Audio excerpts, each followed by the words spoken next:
बयान आना, डीएमके के नेताओं के सनातन धर्म, हिंदुओं और हिंदी और उत्तर भारत के खिलाफ बयान आना, ये एक सोची समझी साजिश है, सुनियोजित रणनीति का हिस्सा है, जहां भारत और भारतीयों को नीचा दिखाने का कोई कसर कांग्रेस नहीं छोड़ रही। कभी ईवीएम को गाली दो, कभी इलेक्शन कमीशन को गाली दो, कभी हिंदी बोलने वालों को गाली दो। कांग्रेस उनके सहयोगी लगातार देश की आस्था और संस्कृति का अपमान करती आ रही है। मेरा सवाल श्रीमान राहुल गांधी और सोनिया गांधी जी से यह है कि ये देश को बांटने वाली सोच आखिरकार कांग्रेस क्यों ला रही है? कभी आप जातिवाद फैलाते हो तो कभी क्षेत्रवाद फैलाते हो। जब जातिवाद पर आपको वोट ना मिले तो आप नॉर्थ और साउथ करना शुरू कर दो। आपके सांसद ट्वीट करें द साउथ, आपके होने वाले मुख्यमंत्री कहें कि तेलंगाना का डीएनए बिहार के डीएनए से अच्छा है। आप उत्तर प्रदेश के लोगों पर बार बार प्रहार करें, आपके सहयोगी दल उत्तर भारतीयों पर टिप्पणी करें और आपके होंठ सिले रहें। ऐसी क्या मजबूरी है जो राहुल गांधी सोनिया गांधी जी की चुप्पी जरूरी है? क्यों नहीं बोल रहे? क्या सूंघ गया है? क्यों होंठ सिल गए हैं? क्या ये षड्यंत्र कांग्रेस के मुख्यालय पर लड़ा गया, या इनकी जो गठबंधन की बैठक होनी थी इंडी अलायंस की, जो गठबंधन गठबंधन है, मैं उनसे पूछना चाहता हूं, ये अशोभनीय अपमानजनक टिप्पणियां जो कांग्रेस के सहयोगी दल कर रहे हैं, उस पर पूरी कांग्रेस पार्टी चुप क्यों है? आए दिन नीचा दिखाने का काम क्यों किया जा रहा है सनातन धर्म को, हिंदू को और हिंदी को?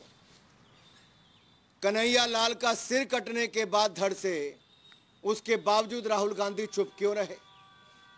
और मैं तो कहना चाहता हूं श्रीमान राहुल गांधी जी और सोनिया गांधी जी से कि आदि गुरु शंकराचार्य जी आते तो दक्षिण भारत से थे, लेकिन पूरे देश के चारों कोनों में भ्रमण भी किया और उनका योगदान देश नहीं भुला सकता है। उनका कार्यक्षेत्र समस्त भारत था और यहां तक कि उन्हें पूरे भारत में भ्रमण करके वेद का प्रचार किया।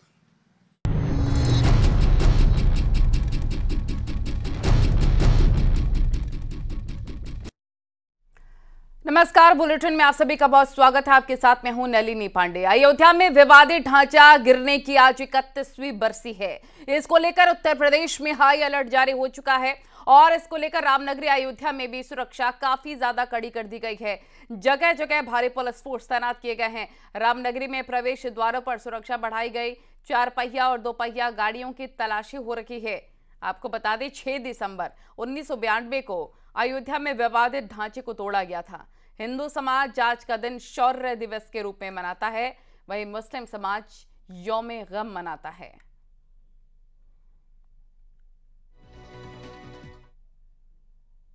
तो अयोध्या में हाई अलर्ट जारी हो चुका है और अयोध्या में विवादित ढांचा गिरने की बरसी पर मथुरा में पुलिस फोर्स अलर्ट है। पुलिस जगह जगह मुस्तैदी दिखा रही है और श्री कृष्ण जन्म स्थान और शाही ईदगाह के पास होटल, पार्किंग, सार्वजनिक स्थलों की सघन चेकिंग की जा रही है। डॉग स्क्वाड, एलआईयू, बम निरोधक दस्ते की टीम चेकिंग कर रही है। शाही ईदगाह की ओर जाने वाले लोगों के आधार कार्ड चेक किए जा रहे हैं। इस इलाके में एक company RAF, 2 company PAC, 1 company reserve PAC, 5 ASP सहित करीब 1500 पुलिसकर्मी तैनात हैं। आपको बता दें, हिंदू संगठनों ने शाही ईदगाह पर धार्मिक कार्यक्रम करने का ऐलान किया हुआ है। हालांकि पुलिस ने इसकी इजाजत नहीं दी है। अलर्ट के चलते शहर में ट्रैफिक रूट में बदलाव है। श्री कृष्ण जन्मभूमि शाही ईदगाह की तरफ जाने वाले रोड पर गाड़ियों की आवाजाही पर रोक लगा दी गई है। आपको बता दें, हिंदूवादी संगठन 6 दिसंबर को शौर्य दिवस के रूप में मनाते हैं।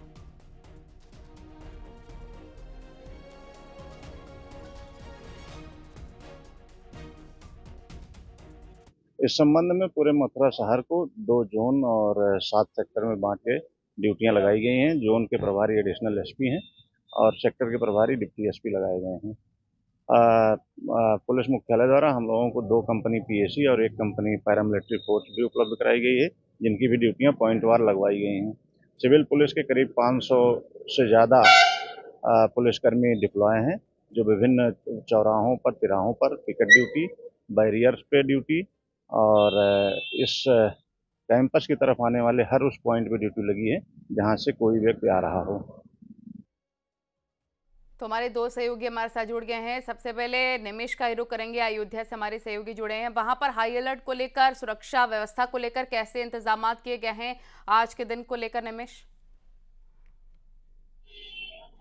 नलिनी, अयोध्या हमेशा सख्त घेरे में रहती है। रामनगरी में प्रवेश द्वारों पर बड़ी संख्या में सुरक्षा बल नॉर्मल दिनों में तैनात किए जाते हैं। हालांकि 6 दिसंबर को लेकर अलर्ट मोड पर है। एलआईयू खुफिया एजेंसी के साथ साथ डॉग स्क्वाड अलर्ट मोड पर है और जगह जगह गश्त की जा रही है। इसके साथ ही अयोध्या आने वाले जो श्रद्धालु हैं उनके ऊपर सीसीटीवी कैमरे से निगरानी रखी जा रही है। 4 पहिया 2 पहिया वाहनों की चेकिंग की जा रही है और भगवान रामलला के जन्मस्थान की तरफ जाने वाले सभी इलाकों के बैरियर नीचे कर दिए गए हैं, जहां पर आने जाने वालों से पूछताछ की जा रही है।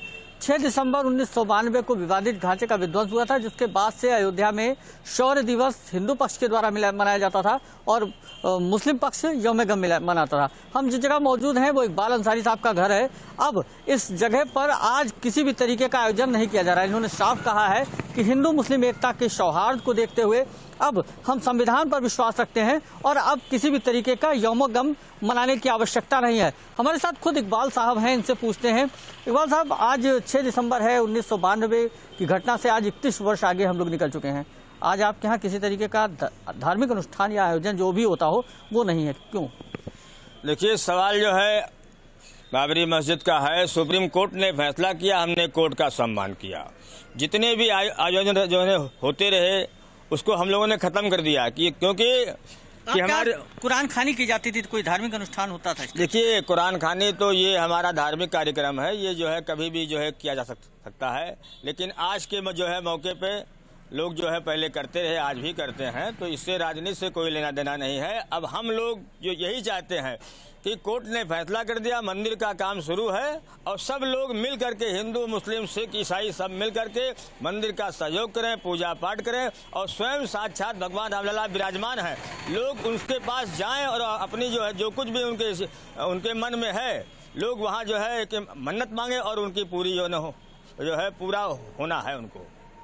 देखा नलिनी, ये हमारे साथ इकबाल अंसारी है और इनका एक बड़ा दिल है, जिन्होंने यहाँ से इस अयोध्या की धरती से, अवध की धरती से एक बड़ा संदेश लोगों को दिया है। यहाँ पर अब किसी भी तरीके का कोई गम मनाने की आवश्यकता नहीं, रामलला विराजमान हो रहे हैं और इससे बड़ा संदेश, इस तरीके का सौहार्द रामनगरी के अलावा कहीं नहीं देखने को मिलेगा। गंगा जमुनी तहजीब की नगरी में जैसे सरयू धीरे धीरे कलकल बह रही है, उसी तरीके अपने रौ में अयोध्या धीरे धीरे आगे बढ़ रही है। रामलला के मंदिर के साथ अयोध्या के विकास की जो नए आयाम है वो लगातार चल रहे हैं। हालांकि सुरक्षा को लेकर जरूर सुरक्षाएं सख्त की गई हैं, क्योंकि जाहिर सी बात है 22 जनवरी को प्राण प्रतिष्ठा और प्राण प्रतिष्ठा के पहले किसी भी तरीके का कोई शरारती तत्व, कोई खुरापात, कोई माहौल खराब करने का काम न कर पाए, इसको लेकर पुलिस अलर्ट मोड पर है। लेकिन उसके बावजूद इस बात का बिल्कुल ध्यान रखा जा रहा है कि अयोध्या आने वाले श्रद्धालु, आम जनमानस को किसी भी तरीके की पुलिसिंग से इस तरीके की समस्या ना हो कि उनको किसी तरीके का आहत पहुंचे, घात पहुंचे। इसलिए बहुत सौम्य तरीके से, बहुत सरलता पूर्वक पुलिस ने यहाँ पर चेकिंग भी की है और लोगों से जाना भी है कहाँ जा रहे हैं, कहाँ से आ रहे हैं। लेकिन इसको, इस बात का भी ध्यान रखा है कि किसी को कोई दिक्कत ना हो। तो अयोध्या सख्त घेरे में जरूर है, सुरक्षा के इंतजाम बहुत भरपूर हैं, लेकिन राम की नगरी अपनी रौ में धीरे धीरे आगे बढ़ रही है। हालांकि 6 दिसंबर 1992 आज 31 वर्ष इस घटना को आगे बढ़ गया। भगवान रामलला का मंदिर आकार लेके खड़ा है।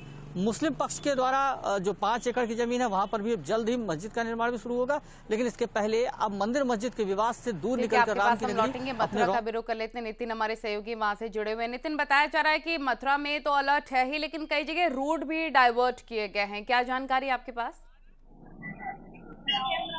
ये देखिए, जिस तरीके से 6 दिसंबर को हिंदुवादी जो नेता हैं, हिंदुवादी जो संगठन है, वो शौर्य दिवस के रूप में मनाते हैं, उसी को लेकर जो है प्रशासन अलर्ट मोड पर रहता है। लेकिन पिछले कुछ सालों से जो हिंदूवादी संगठन उनके द्वारा जो विवादित स्थल है श्री कृष्ण जन्मभूमि पे जहाँ पर शाही ईदगाह विराजमान है मौजूद है, उसको लेकर जो है वो तमाम ऐलान करते रहते हैं। और आज भी इस बार भी जो है 6 दिसंबर को उन्होंने ऐलान किया था कि जो 6 दिसंबर पर लड्डू गोपाल को लेकर जाएंगे और जो विवादित स्थल है उस विवादित स्थल पर जो जलाभिषेक लड्डू गोपाल का करेंगे। उन जो हिंदूवादी संगठन है उनके ऐलान को लेकर जो है पुलिस प्रशासन अलर्ट मोड पर। और मैं अपने वीडियो जर्नलिस्ट कराऊंगा दिखाएं कि पहले जो पैरामिलिट्री फोर्स है वो यहाँ पर तैनात है, पैरामिलिट्री फोर्स लगाई गई है। तमाम जो ASPs हैं वो यहाँ पर आए हुए हैं।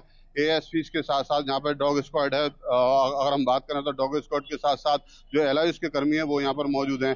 आप देख सकते हैं तस्वीरों में कि किस तरीके से जो पैरामिलिट्री फोर्स है उसने जन्मभूमि के आसपास का जो पूरा इलाका है उस पर चप्पे चप्पे पर फोर्स तैनात है। जन्मभूमि के आसपास का जो इलाका है जहाँ से वाहन आ रहे हैं उन वाहनों को चेक किया जा रहा है। 4 पहिया जो वाहन है उनमें जो है उनको चेक करने के साथ ही यहाँ जन्मभूमि में जो इलाका है उस पर छोड़ा जा रहा है। साथ ही अगर हम बात करें तो शाही ईदगाह जो है, शाही ईदगाह का जो रूट है उस रूट को लेकर जब वहाँ पर चप्पे चप्पे पर फोर्स तैनात है। और जो आदमी जा रहा है, जिस आदमी को भी शाही ईदगाह की ओर जाना है उसको अपना आधार कार्ड दिखाना होगा। उस आधार कार्ड को दिखाने के बाद ही वो शाही ईदगाह परिसर में प्रवेश कर सकेगा।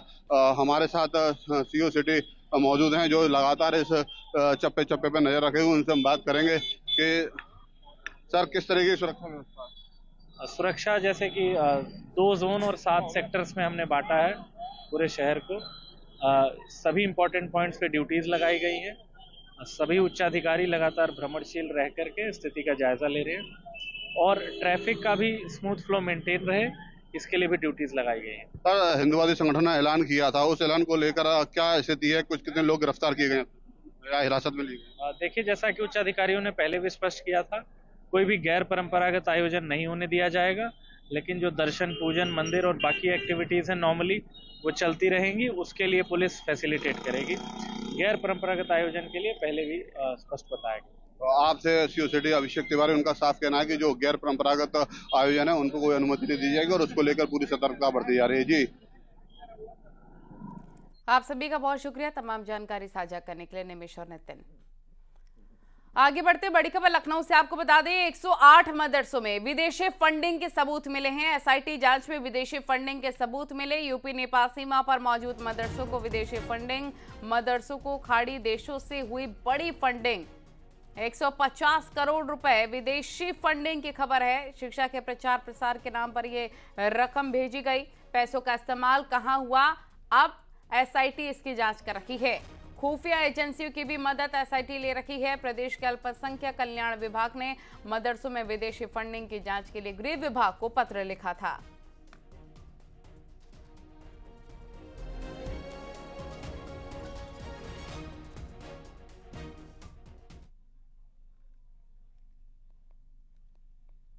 आगे बढ़ते हैं। नोएडा अथॉरिटी में मुआवजा वितरण में घोटाले के मामले में SIT तीसरे दिन भी जांच में जुटी है। अब तक SIT ने 700 से ज्यादा फाइलों को खंगाला और आज फिर से SIT नोएडा अथॉरिटी जाएगी। अब तक जमीन अधिग्रहण, आपसी समझौता और कोर्ट के आदेशों पर कितना मुआवजा दिया गया, इसका मिलान भी अथॉरिटी की वार्षिक बैलेंस शीट से किया गया। इसके अलावा तत्कालीन CEO, भूलेख विभाग, वित्त नियोजन विभाग के अधिकारियों के हस्ताक्षर का मिलान भी किया गया।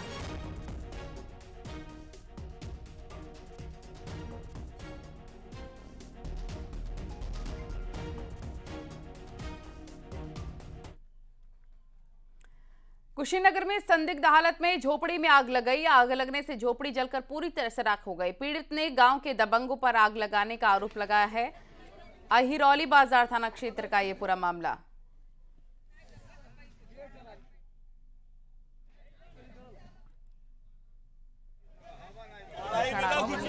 हालांकि जो पीड़ित है वो कह रहे हैं कि दबंगों की तरफ से यह आग लगाई गई है।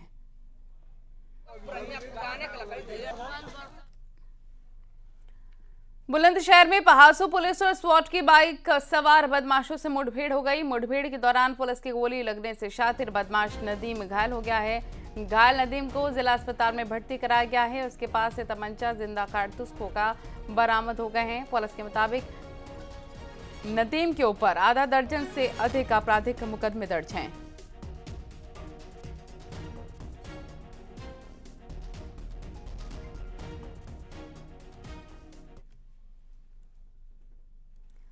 खबरें लगातार जारी है, वक्त बहुत ही छोटे से ब्रेक का।